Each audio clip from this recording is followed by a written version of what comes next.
여러분 명품 좋아하시나요? 비단 명품은 여성분만 좋아하시는 것 같지는 않아요. 요즘에는 남성분들도 명품에 많이 열광하시더라고요. 얼마 전에 제프 베조스의 결혼식이 엄청 화제가 됐었죠. 베니스에서 했던 결혼식. 저도 그 베니스를 운이 좋게 2번을 가봤었는데 저도 그 결혼식을 보면서 되게 씁쓸하더라고요. 거기 사는 분들이 엄청 많이 반대를 했었잖아요. 그래서 제프 베조스가 거기다가 엄청난 금액을 또 기부했더라고요. 그런데 어찌 보면 그 재벌이라는 이유로 그 한 도시를 저는 점령한 게 아닌가? 뭐 이런 생각까지 저는 들더라고요. 환경적으로는 되게 많이 반대적인 입장이 많았던 것 같아요. 이 결혼식에서 되게 유행했던 말이 있어요. 품위는 돈으로 절대 살 수 없다는 거죠. 이 많은 사람들이 많은 돈을 들여서 엄청나게 화려하게 꾸미고 왔던 거예요. 그런데 우리가 의상 같은 거를 입을 때 TPO라 그러잖아요. Time, Place, Occasion. 이 세 개를 맞춰서 의상을 입어야지 품위가 사는데 정말 많은 분들이 그냥 마냥 화려하기만 했던 것 같아요. 그런데 이 TPO에 맞게 입었던 가장 대표적인 인물이 트럼프의 딸인 이방카가 정말 TPO에 맞게 아름답게 옷을 입었다고 많은 언론들이 칭찬을 하곤 했었어요. 그 명품을 입어도 명품 같지 않은 분이 있고 또 명품이 아닌 걸 입어도 사람들이 명품인지 알고 물어보는 분들이 있어요. 여러분은 전자에 해당이 되세요? 후자에 해당이 되세요? 여성분들이 가방에 수백만 원, 심하게는 수천만 원을 들여서 사는 이유는 뭐라고 생각하세요? 단지 그 가방이 너무 이뻐서일까요? 아니면 그 가방을 자랑하고 싶어서? 많은 여성분들이 그 명품을 사는 이유는 자기의 표현과 정체성을 나타낸다는 거예요. 그리고 내가 그 가방을 삼으로 해서 나는 상류 집단에 들어간다는 자기 표현을 하고 싶은 심리가 숨어 있다는 거예요. 예를 들어서 어떤 여성이 에르메스 가방을 딱 들면 보는 사람들이 저 여성은 성공했나 보다, 내지는 저 여성은 돈이 많나 보다 이렇게 생각을 하고 또 그 사진을 딱 찍어서 SNS에 올리시는 분들 많이 있으시잖아요. 그러면 이게 나의 정체성이야 이렇게 표현하고 싶은 욕구가 있다는 거죠. 명품을 습관적으로 사시는 분들이 있으시잖아요. 명품을 습관적으로 사시는 분들은 어린 시절에 어떤 상처가 있거나 어디에 대한 피해의식이 있어서 거기에 대해서 반감으로 보상심리적으로 명품을 구매하시는 분들이 많이 있다는 거예요. 여러분은 명품 가방을 많이 갖고 계신가요? 저는 사실 제가 직접 산 가방은 단 한 개도 없어요. 제가 명품 가방이 몇 개가 있기는 해요. 근데 그거는 언니들이 준 가방이에요.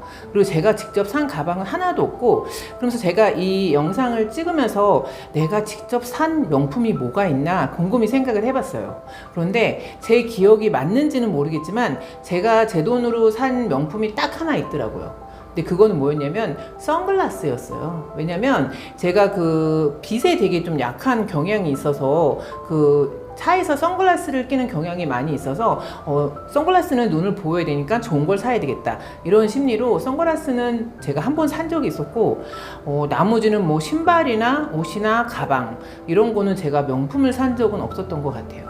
그런데 사람들이 간혹 가다가 제가 이렇게 덩치가 있다 보니까 제가 비싼 옷을 입는 줄 알더라고요. 그런데 저랑 가까이 지내는 사람들은 거의 알아요. 제가 그 10만 원 이상의 옷은 거의 사지 않아요. 그리고 제 옷 중에 혹가다 비싼 거는 정말 저희 엄마나 저희 언니가 입다가 저한테 준 옷들이 거의 다인 거예요. 예전에 이렇게 티에 보면 앞에 엄청 크게 브랜드 써 있는 거 있죠. 그리고 가방도 막 이렇게 크게 막 브랜드 써 있는 거. 그런데 이런 로고를 노출시키는 사람들은 일반적으로 자존감이 낮다고 해요. 여러분은 이 로고가 드러나는 옷을 좋아하시나요? 아니면 이렇게 잔잔히 보일 듯 말 듯한 이런 디자인을 좋아하시나요? 그런데 저도 개인적으로는 로고가 너무 크게 드러나면 전 창피해서 안 들고 다니겠더라고요.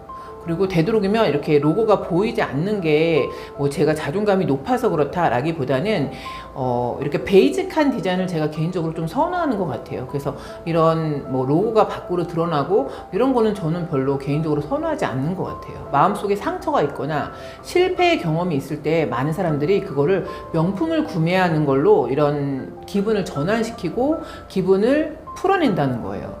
그런데 이 명품을 사고 나서 73%가 기분이 너무 좋아졌고 회복이 되었다 이렇게 많이 대답을 했었대요. 그리고 이렇게 명품을 사는 거는 진화 심리학적인 측면에서 보면은 과시적인 소비에 해당이 된다는 거예요. 나는 이걸 충분히 가질 만한 사람이야. 나는 이거를 가질 능력이 있어. 이렇게 자기 암시를 한다는 거예요. 이런 과시적인 소비를 하는 사람들은 연애 시장에 있어서는 확실히 우월한 위치를 확보한다는 거예요. 요즘에 연애할 때 많은 분들이 차가 없는 분이 흔치 않은 것 같아요. 그리고 연애를 하려면 차부터 사야 된다 이런 얘기를 많이 하더라고요. 근데 저희 아들이 취업한 지 지금 몇 주가 돼가고 있어요. 그런데 저희 아들이 내년에는 차를 사야 되겠다 이렇게 얘기를 하는 거예요. 그래서 제가 차를 사기에는 좀 너무 이르지 않냐, 왜 차를 사려고 하냐 그랬더니 어떤 차를 사고 싶은데 그랬더니 되게 조그만 차를 얘기하는 거예요. 그래서 그거 살 거면 차라리 큰 거를 사지, 제가 이렇게 얘기를 했어요. 그랬더니 저희 아들이 뭐라고 얘기를 했냐면,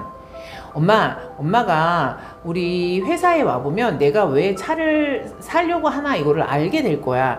그런데 나는 정말 교통수단으로 사는 거기 때문에 나한테는 큰 차가 필요 없어. 이렇게 얘기를 하는 거예요. 그래서 제가 기왕에 살 거면 좀 큰 차를 사라. 너 나중에 여자친구도 사귈 텐데 좀 큰 차가 좋지 않겠니? 이렇게 제가 얘기를 했어요. 그랬더니 저희 아들이, 엄마, 나는 차 크기로 나를 판단하는 여자애 같으면 난 안 만난다고 이렇게 얘기를 하는 거예요. 그래서 제가 정말 세상 물정을 모르는 건지 정말 세상의 진심인 건지 그래서 제가 살짝 웃음이 나왔어요. 이 명품을 구매하는 심리에는 그 매슬로우의 우리가 안전의 욕구 있잖아요. 이 안전의 욕구에 해당된다는 거예요. 그래서 불황일수록 명품이 잘 팔린다 이런 얘기 들어보셨죠? 이 명품이 어떻게 보면 단순한 사치가 아니라 이거를 삼으로 해서 난 이제 괜찮아, 이거 갖고 오래오래 뭐 어떤 분은 또 그래요. 이거를 뭐 자식한테 물려주겠다 뭐 이렇게까지 얘기하시는 분들 있잖아요.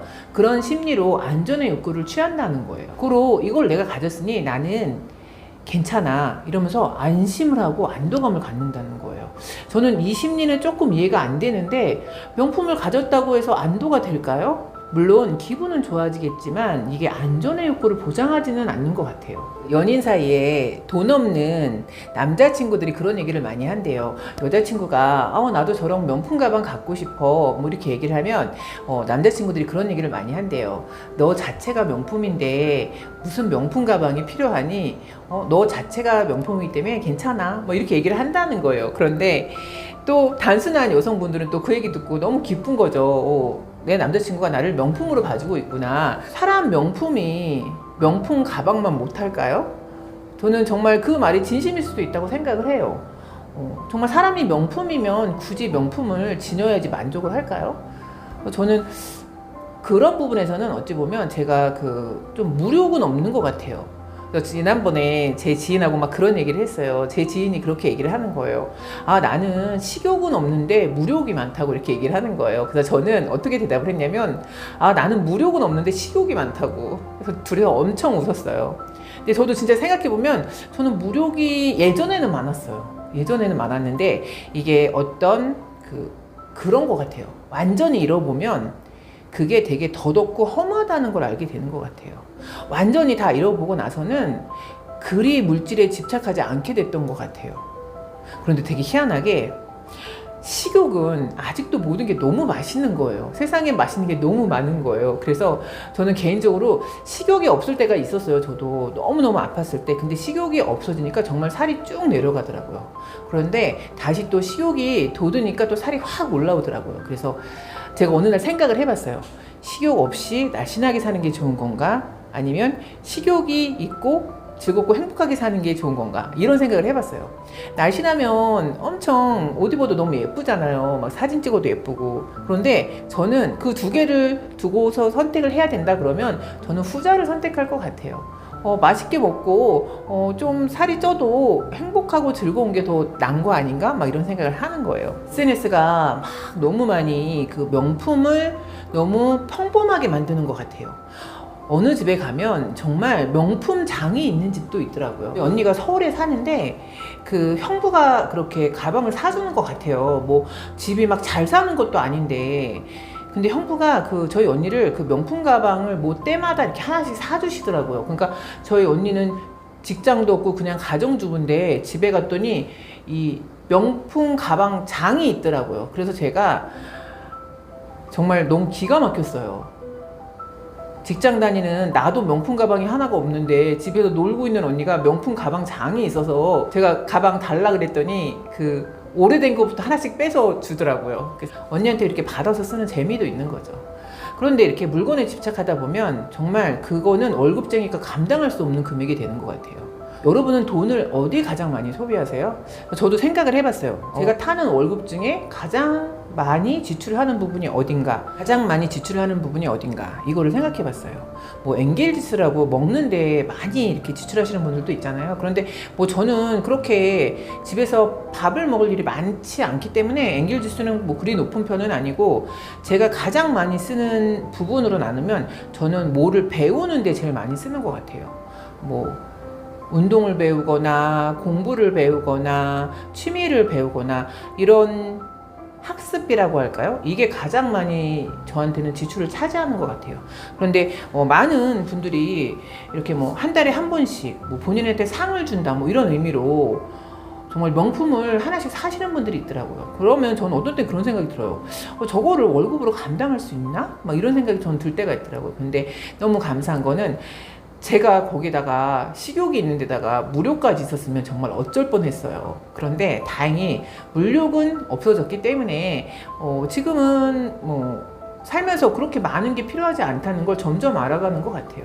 멋진 외모, 멋진 옷차림, 좋은 명품들, 이런 게 물론 나를 나타낼 수도 있죠. 그런데 정말 그 사람을 나타내는 게 과연 겉모습만일까요? 그 겉모습은 화려해도 속이 비어 있으신 분들은 정말 그게 드러나게 돼 있어요. 그래서 밖을 예쁘게 꾸미는 것도 중요하지만 그게 안 중요하다고 얘기할 수는 없는 것 같아요. 그것도 중요하지만 사실 그 안에 꽉 차 있는 분들 있잖아요. 안에 저 사람은 정말 꽉 차 있다, 이렇게 느끼는 분들은 정말 청바지에 티를 입어도 너무 예쁘고 아름다운 거예요. 그래서 그 드러나는 외모는 겉으로 꾸민 것만이 아니라는 것이 이 이론을 공부하면서 든 생각이었습니다.